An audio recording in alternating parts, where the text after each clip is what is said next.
Hello everyone and welcome back. As promised, I am doing my first Minecraft video. I've been playing for a while, but I haven't put it on before. And we're starting with a monster spawner.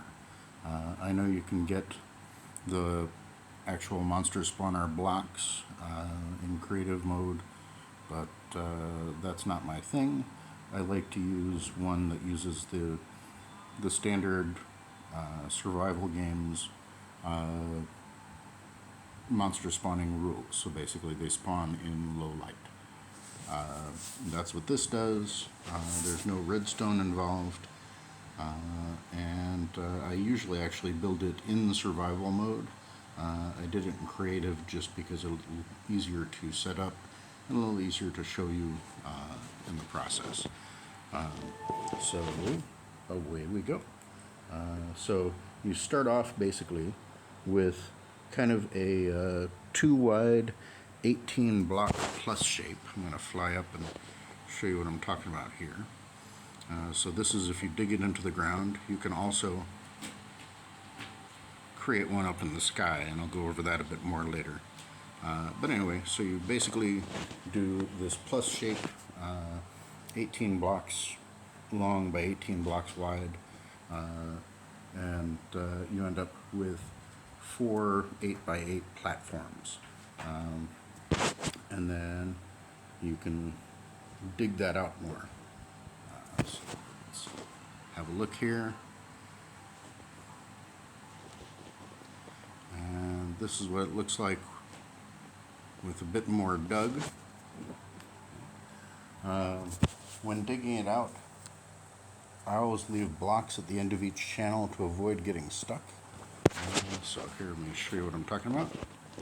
So right down here, I like to leave these blocks here. Not that I can't break blocks, but while I'm in the middle of creating it, I don't want to destroy things that I've just made.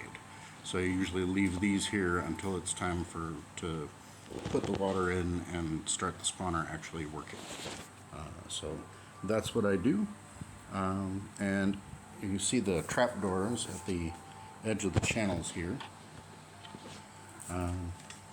And basically what those do is they fool the monsters into thinking that it's not a fall. So as they wander around these spawning areas, they will go over by the edge, they won't realize it's an edge, and they'll fall down. Eventually there will be water flowing through here, which will wash them down into this bit, which becomes a central pit and a fall area. And you can get them to fall down.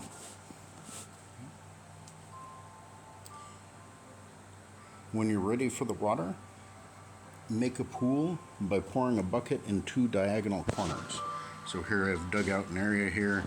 Basically I'd pour a bucket in here and a bucket in here, or here and here. It doesn't matter which 2 diagonal corners, but that's how you make an infinite water source, because you'll need 2 for each end of for the ends of each channel. So you'll need 8 buckets of water.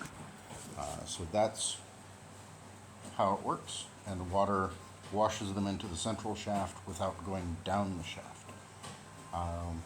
And then the last little bit here is when you're making the walls and the ceiling for these, make sure that you use stone of some kind, because the dirt lets more light through, and if you get too much light in here, you don't get monsters, which is the whole point of a monster spawner. And then the other thing, and I'm going to show you a bit more in just a moment, but make the ceiling only 2 blocks high. If you make it 3 high, Endermen will spawn, and then they'll steal your blocks, and it will make the spawner stop working. So let's head over here.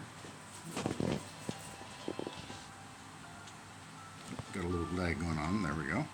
All right. So here's the tall one I built. Here, I'll show you the floor first, the ground floor.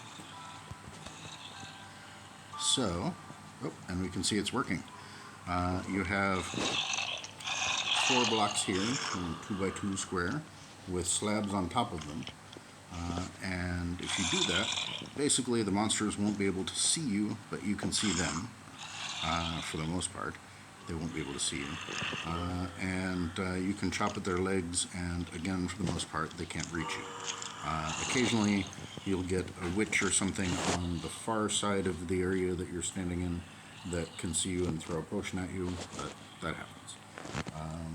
And sometimes the baby zombies get kind of hyphy. But yeah, and then you set up the fall so that they fall about 20 blocks, so they're damaged but not dead. But they're easy to kill since they're damaged. Oops, got a baby zombie back there, as well as a creeper. There we go. Let's cut out some of these guys.